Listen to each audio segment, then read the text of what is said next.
Hey, Jamie. Thanks for having me. Of course, it's always so much fun here. So teach me, how can I make something cool? Okay, so the first step is to pick a color. Maybe some orange color? It's a great choice. Cool. Do you have any ideas of what you're going to make today? Hopefully not something horrible. I'm going to stick with something easy. I think I'm just going to make my name. Okay, I'll do that too then. So basically, you want to start with the black end and start folding into the shape of your name to form the alphabets. And did you know that neon has been around in Hong Kong for like 100 years? So it came in the 1920s and it really had its pinnacle in the 1950s to the 1980s when it basically dominated the skyline of Nathan Road, Sham Shui Po. I think this eye is a little weak. I think you can do better. I just don't know how else I can twist it. Mine's coming along as well. I don't have the strongest U in the end. I think we can, it's something we can work Your with. U and your N are kind of morphed into one like squiggle.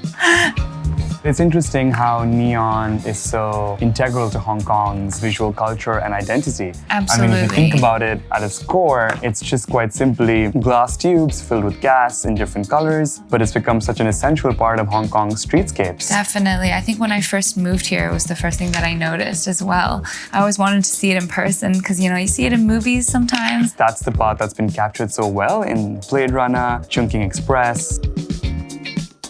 Nowhere near as good as you are at this. I thought you said you came here and did it once before. I said it was fun. I didn't say I was good.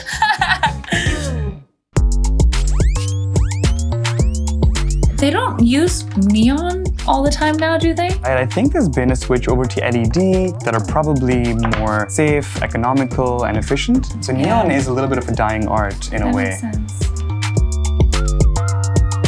Actually, I know that M+ Museum has been preserving the neon art signs. They've actually picked a few of the most famous and beautiful street signs that Hong Kong has had in the past, and they are keeping them in a museum there and an exhibition, which is quite nice because I think it's very important to keep it alive. I actually went to M+ with some friends last week and saw the famous Sammy's Cow neon sign over there. And it's become quite interesting how neon has gone from becoming just the medium of advertising for restaurants or shops to the message, something which is celebrated in its own right.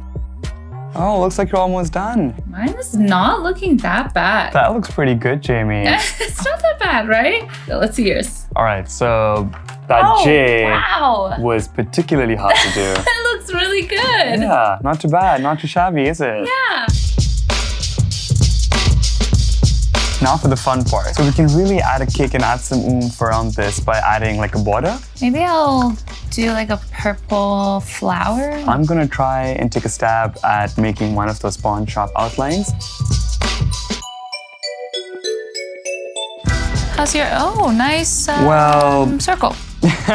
This is one part of the shape. The circle at the bottom basically represents a coin. And then the second shape I have to make is the bat sitting on top of the coin. Together, the sign of the bat holding the coin represents prosperity. Well, now whenever I look at it, I'm gonna know what it means.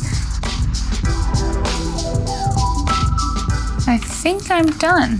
That looks really good. I'm just gonna give mine a final twist. Earlier when you were making that circle, I really did not know if I had faith in it, but Comeback you really made a comeback. So now that we have the shapes ready, it's the exciting bit of mounting. So we can mount our names onto these signs.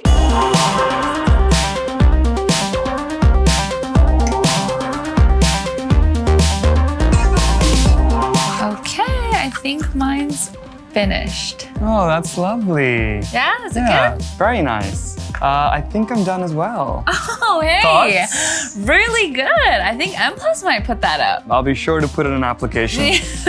Thank you for teaching me how to do neon art today. Of course. Okay, I'm gonna head out now, so I will see you next time. Sure. I think I'm gonna stick around and fiddle around for a bit. See you. Bye. Escape.